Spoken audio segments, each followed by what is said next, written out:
अरे हमारी team THO सहित टीम અને જિલ્લા વિકાસ અધિકારી અને હું પોતે આ સ્થળ ઉપર આવીને આ બાબતે તપાસ કરી છે અને હવે ઊંડાણપૂર્વક આ બાબતે તપાસ કરવામાં આવશે અને લગતા વળગતા છે એના ઉપર કાયદેસરની કાર્યવાહી પણ કરવામાં આવશે અને જરૂર જણાશે તો FIR પણ કરવામાં આવશે। મેડિકલ વેસ્ટમાં અત્યારે તો જૂની જે ફાઇલ છે એ 2-3 ફાઇલો જોવા મળી છે, જે દવાના જે બોક્સ હોય એ મળ્યા છે,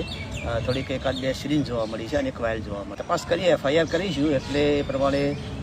FIRમાં એ લોકો ઇન્ક્વાયરી કરશે બધા ભાઈ આ કઈ જગ્યાએથી આવ્યું છે, કોના દ્વારા ફેંકવામાં આવ્યું છે અને એ પ્રમાણે પછી એક્શન લેવામાં આવશે। નગરપાલિકાના ચીફ ઓફિસર બેન હિરલબેનને તાત્કાલિક ટેલિફોન જાણ કરી હતી અને એના વિડીયો પણ મોકલી આપ્યા હતા, પણ દુઃખની બાબત એ છે કે આટલી ગંભીર બાબત હોવા છતાં પણ નગરપાલિકાના ચીફ ઓફિસર કોઈ પણ વહીવટી પગલાં ભર્યા નથી, તેમજ નીચેના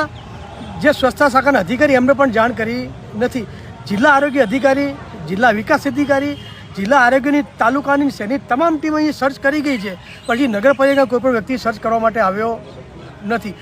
આ નગરપાલિકાના ચીફ ઓફિસરની જવાબદારી હોવા છતાં પણ તેઓ જવાબદારીમાં કેમ છટકવા માંગે છે ખબર પડતી નથી।